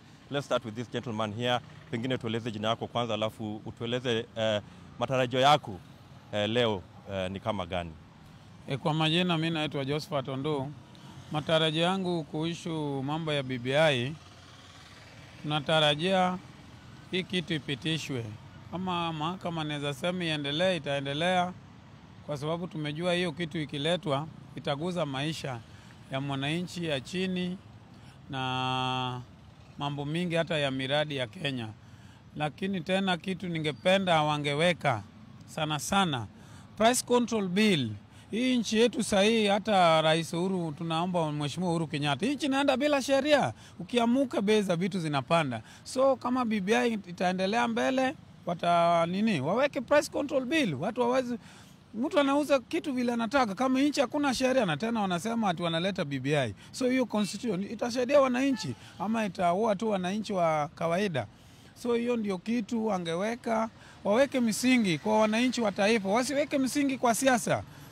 Wanasiasa wengi hata ukiona sahi kwa parliament wameweka tu msingi yao na familia yao, wamewachana kupigania nchi yetu. Hata mzee Kenyatta wakati alikufa 1978, Kenya ilikuwa mzuri, hata Moi ameendesha nchi miaka karibu 24 na bidhaa ilikuwa mzuri. Sahi hata kununua hata ungo huwezi nunua, mafuta zimepanda, kila kitu. So hiyo ndio ningependa kuomba Mheshimiwa Uhuru angalie hiyo mambo, wananchi wa taifa wanaumia, na hiyo BBI pia tunatarajia kotini ikiletwa sisi tutapitishwa, ikiangushwa hivyo hivyo tu. Asanteni. All right, let's hear from this gentleman again. Jina alafu maoni kidogo. Kwa majina mimi ni Daniel Mogaka. Naishi Kisumu sana. Lakini kitu mimi naona vitu ya bidhaa ya hizi ya watu kukula imeenda juu. Dakika kidogo ukienda kwa petrol station hakuna fuel. Sasa hatuoni mahali tunaelekea. Sasa asante. Finally, this gentleman here, just start by introducing yourself and then you tell us your expectations. The Supreme Court is giving its verdict on the BBI process. What do you think? My name is Salim Odeng. I'm a Kisumu resident. BBI is giving its verdict today, and the Supreme Court is giving its verdict today on BBI. My expectation is that being an apex court, that it's going to overturn the decision of the Court of Appeal, because both High Court and Court of Appeal politicize the very legitimate and legal process, because they even gave a verdict on matters that were never legislated in the High Court. And we expect that the Supreme Court is today going to overturn that verdict and going to set a very jurisprudential decision in terms of how people are supposed to participate in amending the Constitution. Remember, it's the first time that the people of Kenya are going to amend their own Constitution, and the High Court denied them that opportunity. The Court of Appeal also politicized the process and upheld the decision of the High Court. We expect that the Supreme Court, being an apex court, is going to overturn that decision and is going to give the people of Kenya opportunity to amend the Constitution and implement the BBI. When you accuse the appeal court of politicizing the whole process, cite one example. One of the examples is by politicizing, I mean judicial activism. Like when they talked about president being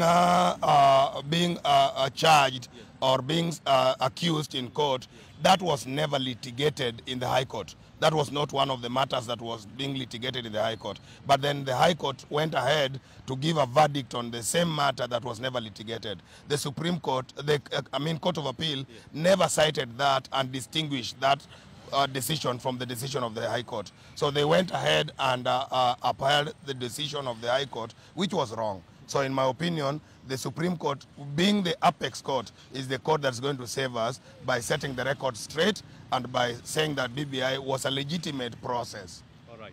Yeah. Oh, thank you very much, sir. Well, Smart, those are some of the views from residents of Kisumu regarding the Supreme Court verdict, which is on the BBI, which is expected to elicit a lot of reactions today, of course. And we'll be here to get reactions after the Supreme Court gives its ruling on this particular matter, just to hear from the residents if they're satisfied with the outcome of the Supreme Court ruling, which we expect to happen in a few hours' time. Back to you in the studio. Thank you. Thank you, Uko. Now, live from the county of Nakuru, let's bring in NTV's Bridget Ngana with the voices from Kenyans there on the expectations, predictions, and permutations out of the much-anticipated judgment by the Supreme Court. Bridget, good morning. What are you hearing? Hello. Bridget, can you hear me? What are you hearing from the street? Yes. Apologies to our viewers, we had some technical hitches earlier on, and yeah, James, I can hear you. We are on the streets of Nakuru, and right now I'm speaking to the residents. It's a big day for this country as regards the BBI ruling that is set to take place or kick off at the Supreme Court in Nairobi. But let's hear from the residents of Nakuru County here in the South Rift. Karibu sana mama, karibu kwenye NTV. Wewe ni Mkenya, kwanza tueleze ni nini ambao unataka kutarajia kutokana na uamuzi wa mahakama ya juu nchini kulingana na BBI. Songa tu mbele kidogo, angalia mbele, songa nyuma hivyo, alafu utatueleza majina yako na ni nini ambao ungependa koti ya mahakama ya juu kuangazia katika swala hili la BBI. Okay, kwangu mimi majina naitwa Florence Mugadia, ni mkazi wa Nakuru County. Kwangu mimi ningesema kwamba ninatarajia tu haki katika uamuzi wa mahakama. Haki yoyote ambayo itatendeka tutaiappreciate. Yeah. Na ulikuwa umeona wakati ule mahakama ya High Court na ile ya appeal ambayo ilisema kwa BBI haifai kuzingatia kwa sababu italeta mabadiliko katika katiba. Wewe ulikuwa umeona uamuzi ya hizo mahakama mbili za chini zilikuwa sawa? Kwangu mimi niliona ilikuwa sawa kabisa, na ninaona kama ingekuwa haki pia mahakama ya juu ingefuata ule uamuzi wa wale walikuwa chini. Yeah. Kwa nini? Kwa sababu unajua BBI pia ilikuwa inaonekana itapanua nafasi za uongozi na kuhakikisha kwa kila Wakenya wote nchini kulingana na wale ambao wanaipigia debe wataweza kuhusika katika uongozi wa nchi hii. Okay, nikiangalia kwamba kama sasa hiyo kusema kwamba watapanua nafasi za kazi, hizo nafasi zinapopanuliwa zinahitaji, wale watu wanahitaji mshahara, na huo mshahara inarudi kwa mtendakazi wa kawaida, mwananchi wa kawaida, hasa yule wa chini ndio anarudishiwa hiyo gharama. Sasa tukiangalia kama hii gharama ya maisha ambayo inapanda kwa mfano mafuta, ni pesa ambayo tunataksiwa ili iende ikakete kwa mahitaji ya mtu mahali. Yeah. Yeah. Sawa. Asante sana. Pia we've been joined on set by another resident of Nakuru. Thank you so much. We are live on NTV, and we're talking about the expected Supreme Court ruling regarding the fate of the BBI. You know, the High Court and the Court of Appeal had already said that decision was null and void and quashed that proposed amendment to the Constitution. So you as a resident of Nakuru, what are your expectations regarding what will happen at the Supreme Court later on this morning? Matarajio yangu ni ya kwamba naona kama ingewezekana tungeweza kuipea mambo ya BBI muda kidogo, tumalizane na mambo ya uchumi wetu na mambo ya uchaguzi. Isiwe wakati tunaelekea uchaguzi tunabadilisha mambo ambayo itakuja kutuletea madhara baadaye. Ni vizuri kama ingewezekana wale wanahusika katika kuketi katika hiyo Supreme Court waiangalie hali ambayo iko katika nchi yetu ya Kenya kwa wakati huu. Wasichukue tu sababu ni ya watu wawili ambayo waliweza kushikana mkono na kutaka kufanya mambo yao. Pia ikiwa inawezekana tuweze kuangalia hasa wananchi wanapitia changamoto gani kwa wakati huu, ambaye changamoto tunaona kubwa. Tunakuta kama ukienda supermarket sasa hatuna maziwa imeisha. Wakulima pale hawawezi wakafanya ukulima. Kwa hivyo waweze kuangalia uchumi wetu wa Kenya umeweza kutekelezwa kwa njia mzuri ambayo itafaidisha mwananchi wa Kenya. Na pia sio mbaya kuwa na kubadilisha katiba. Iwe ni katiba ambayo itatusaidia down the line 10 and 20 years after. Baada ya kubadilisha katiba tunaona changamoto yale tunapitia. Vyama zinakuja vyama zaidi ya 300 ambayo inaumisha mwananchi. Unaona tulibadilisha wakati wa Kibaki na tukawa na katiba mpya ambayo imekuja imefanya mambo ya devolution imekuwa mzuri, lakini sasa hizi tunakuta vyama ndogo ambayo imeleta utata katika wananchi. Asante sana. Asante sana. That's a very passionate resident actually who just walked in on set, and let's hear the voice of the youth. They've been touted as the biggest voice in this country, the highest population, and now let's hear majina yako tafadhali, na kama kijana hapa Nakuru unaona hii BBI ruling yake ita affect maisha yako kwa njia gani? Okay, mimi ni Peter Bowen. Mimi as far as BBI is in concern, ya kwanza sasa bado nomination ijaanza. Sasa operation yetu tumejiweka sisi as far as Kenya kwanza, unaona hiyo story na election, bado nomination, pressure. Na sasa gharama venye imepanda bana inatu affect. Sasa kama nyumba hapa Nakuru kwanza. Mimi kama kijana, yes. Nyumba unapata kama bed sitter unaweza ambiwa 13,000. Na hakuna pahali unapata kama sasa story na internship, attachment. Sasa kwa Kenya ni normal. So there are other issues the country should focus on, or the Supreme Court should consider before maybe making a decision in favor or against the proponents of the BBI? Okay, mimi naomba tu hawa majaji. Sijui kawa hata mimi sijui story na law, yes. Kwanza election isha. BBI inataka kubadilisha katiba, iongeze nyadhifa za uongozi pale juu from the executive angle. So wewe kama youth, unajua pia utapiga kura hii mwaka. I think itakuwa mara yako ya kwanza? Yeah, second time. Oh, second time. So if the Supreme Court possibly kama itaweza kusema kwa BBI iendelee, inamaanisha mabadiliko ya katiba yatafanyika, na hiyo itaathiri aje maisha yako ama itafaidi maisha yako aje? Hiyo ndio tunataka kujua. Yes. Definitely vitu mingi itaongezwa, na ikiongezwa lazima mshahara itaongezwa. Na hiyo kiongeza itakuwa inatufinyilia sisi watu huku chini. Yeah.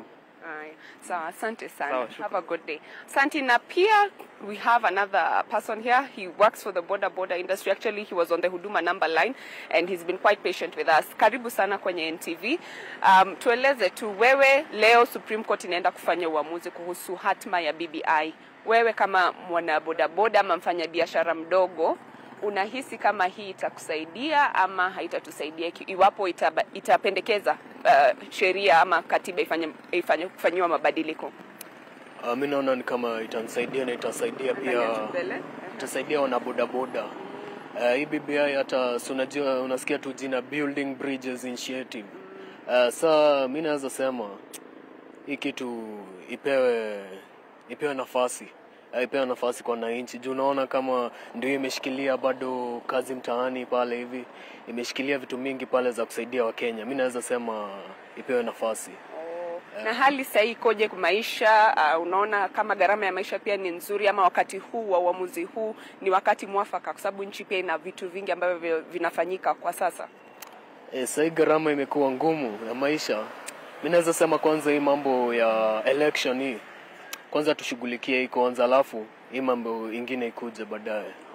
So unge prefer maybe hii decision hata ifanywe after elections? Ifanywe after election juu hata itachanganya wananchi, itakuwa ni BBI, itakuwa ni election, italeta mabishano mingi sana, unaona. Sasa mimi naweza sema kwanza election ifanywe, alafu tushughulikie mambo ingine baadaye. Asante sana. So James, that's just a brief look into what Nakuru residents really feel about the expected decision at the Supreme Court this morning. Mixed feelings, some saying that there's nothing much, that there isn't much opposition that this decision would generate, but there's also concern that the current pressures in the Kenyan scenario really are should preoccupy those those sitting at the Supreme Court, considering the high cost of living and also the rising political temperatures occasioned by the campaigns and the nominations. So right now we'll just take you back to Nairobi, where you're going on with the discussions, and we do hope to come back with you with the reactions after the decision has been made. Well, thank you. Thank you very much, Bridges Kana there in Nakuru. And just before we took this tour into the counties and to the cities, Jerotich had a lot to answer to. But please speak also to what we've heard from Kisumu and residents in Nakuru. And just in many broad terms, Kenyans are really not interested in this big event that is happening today because there's pressures of life. Yes, actually, yes. I'm quite used to being in the hot seat, so it's okay. I think it is more important to focus on what Wakenya said as opposed to rebutting or pushing back. But you see, what is clear to me is all Kenyans, whether they support BBI or not, are united by matters Kibeti. Even I am sitting here, one would argue, oh, you're not the person on the ground there, or you dismissed as some kind of elite. I worry about my electricity bill, the cost of water, or the unavailability of water, school fees, rent, food, fueling a vehicle. All these things affect us. It is not just the lowest of the cadre of society. It is actually every single Kenyan that at whatever level, proportionally, you're impacted by the rising cost of living. So one of the things that I'm taking away with me is that we are still all united by matters Kibeti. Even those in support of BBI say, but first, let us look at this. Or if BBI is going to look at expanding the legislature or the executive, you're looking at a higher taxation burden on we the people. So I really believe that if we have any type of process going forward, an amendment bill process, that public participation will be paramount, so that we don't dismiss them either as ignorant people who don't understand what's happening, so they are too busy hustling to understand what's happening in the Constitution. Actually, they have a high level of understanding, and even more an understanding of what bites them every day. Now, in terms of the amendment process, I feel that even my learned friends, and I'm not a lawyer, conflate amendment versus alteration. And if this is something that the Supreme Court could be absolutely clear, concise, precise, definite about, I would be very grateful. In fact, the basic structure does not say that you cannot amend a constitution. The basic structure is a fail-safe for those who would take amendment, which is a correction, an improvement, a clarification, into the realm of alteration, which takes that particular matter away from what it was originally intended to do or to say. Therefore, if the Supreme Court is able to say, from the perspective of the basic structure, that actually you can amend all you like, you can improve, you can clarify, but do not think that you have the right to alter but couch it under the language or in the language or the umbrella of an amendment. That will be seen as mischief. And Linda Katiba, the 80 petitioners who are not members of Linda Katiba per se, there are people who had various petitions and they were consolidated, we came together, or else the court would have been listening to us forever. So whether you dismiss those 80 petitioners as elite or as people who stand for, or they are not talking about the same issues, at the end of the day, these are Kenyan citizens. None of them were sitting in parliament or sitting in different places. They are actually citizens on the ground like these who are interviewed. And many of them will speak for themselves. I won't speak for them. I'll speak for myself and my team in the basic structure petition. So I would like, ultimately, for people to know Linda Katiba is not a surrogate of the petulant elite. Linda Katiba exists in perpetuity. It's an idea, the defense of the Constitution of the Republic of Kenya. And that will happen at all costs, at any cost, whenever. And it's not just about the BBI process, but going forward in future, whether Cherotich is there or not, to say, if you want to come in and amend the Constitution, follow procedure. And this is what the Superior Court's already told us. You can repeal a constitution, but follow the correct procedure. Don't attempt to repeal it under the guise of an amendment bill. Do not bring an omnibus of issues and expect people to answer yes or no because you introduce Hobbes's dilemma. In case there's something I like but something else was not acceptable, how do I vote yes or no? We need the Supreme Court legally to tell us what is possible. Once these parameters are defined, going forward, whoever is in power, whoever is in the legislature, the executive, will understand if they want to do something up there. And for wananchi on the ground, if we want to initiate something popular, these are the parameters and the confines within which we operate, ultimately governed by the Constitution of the Republic of Kenya, which is 12 years old. It is nascent. And if there are amendments, if there are corrections, let us do them. But let us not repeal the Constitution under the guise or the hypocrisy or the pretense of amending something, ultimately to suit a small elite who will secure their positions in power forever. This is what is happening. And maybe this is why the elites who felt left out were annoyed, because they wanted to share the pie. So instead of having 6 shared positions there, there should be 12 or 15 or 30 for the sake of peace in this country. I think what ails this country is electoral injustice and impunity, not the Constitution. There is nothing wrong fundamentally with the Constitution of the Republic of Kenya. Let us implement it fully so that we understand what needs to be amended. And the day we decide it's not fit for purpose, let's not hide behind handshakes and so on and so forth. Let us say this is not fit for purpose. Let us follow the procedure that led us to the 2010 Constitution in the first instance. And that is why we as Linda Katiba exist, to defend Kulinda Katiba. And we shall continue to do that no matter the derision, the pushback, the insults, the insinuations. I'm often told that I work for UDA or I work for I don't know, Kenya Kwanza and so on. My name betrays me. No matter what things are thrown in our direction, we will continue to defend the Constitution of the Republic of Kenya. I want to give Linda free advice. I mean, I want to give Jarutish free advice. Maybe they should look at their title. Linda Katiba means that you're so stuck on this Katiba as it is. Labda useme Linda Ukatiba. There's something about constitutionalism that we're talking about. And in that will be amendments, in that will be changes, in that will be everything else. So even Gina and even how you're presenting it should be something we should be looking at. Katiba hii ambayo tunayo inaweza kubadilishwa. We thank you greatly for your free advice. Linda Ukatiba. And we will continue to Linda Katiba. Thank you so much. You know, there's enough promotion on Linda Katiba, and I mean, her entire right. But I just want, you know, I believe in a solution. My own philosophy is there should be a solution. If there's a law, the law should provide a solution. Not that it should exist in an academic scenario whereby you explain how it is and we feel good. This is where I differ. I agreed with the say throughout, except when she said that this constitution is, there is nothing wrong with this constitution. That's the part where I tended to differ with her. When you look at the citizens and the way they are saying, today the judges should pronounce themselves on the price of food. I mean, that is not a matter before the judges of the Supreme Court. And they're smart guys, but we need a connection between practical and reality and feelings that we have. We need to know that if the president and Raila Odinga went down to speak with people before they shook hands, the truth of the matter is we could not have had those wars in 2017 stopped. So I really want to go back and say it shouldn't be an egg-chicken thing. The Constitution is good, but there are issues we have discovered since 2010 that need to be looked at, and they came through BBI. Probably the procedure used was not satisfactory to every other concerned stakeholder. That can be looked into.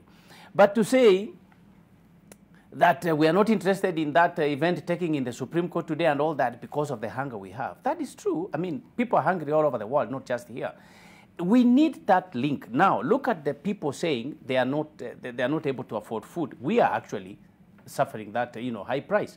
But have we recalled any one member of parliament for approving a budget in parliament which has actually made the country's prices go up? No. There is nobody who has recalled a member of parliament. So it shows that our people don't quite understand the actual procedures, the steps towards making budgets and all that, and they are not interested. So, and we understand them. But is that how we at this level should also make conclusions? I don't think so. So this is why I believe that a section of political elites are driving a wedge of dividing people and telling them, this is a time for the downtrodden person. It's not a time for the dynasties. And that messaging is coming in the wrong way, because even when you are in office, you will actually not sustain that particular kind of theory. So I believe that the Supreme Court, as my sister said, should actually pronounce itself on each and every of those issues litigated in the court. But in terms of prices, that must be left to a member of parliament to argue in parliament. We still have a government in there, and my eyes are actually just looking at the Supreme Court, and any moment now the judges would walk in there and we will be obliged to go to them. So I'd like us to start sort of wrapping up, and the big questions and the big issues that you expect today on the questions on exactly what the Supreme Court should be doing and that sort of thing. But I'm informed my colleague Olive Barrows is actually standing by before they come back to me for wrapping up. Olive, let me listen into who you have currently. Clauses or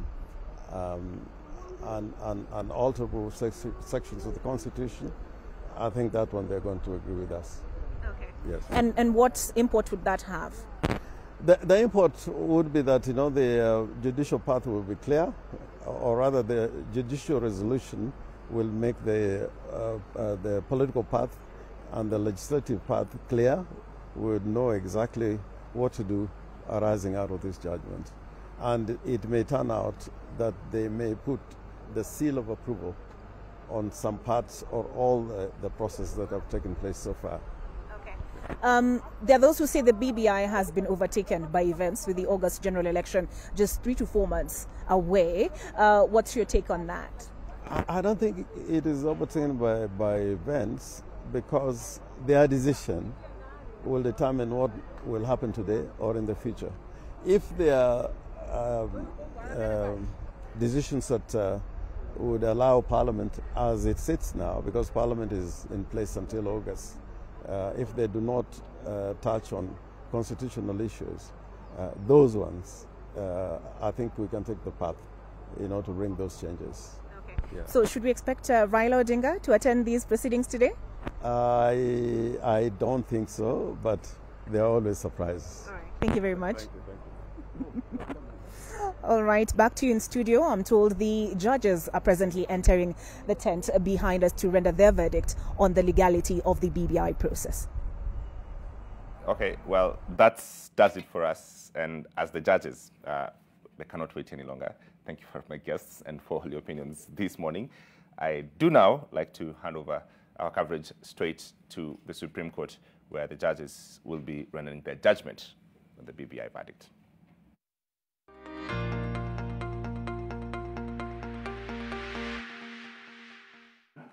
As consolidated petitions number 11 and 13 of 2021, the Honorable Attorney General and 2 others versus David D. and others. The Honorable Lady Chief Justice will preside.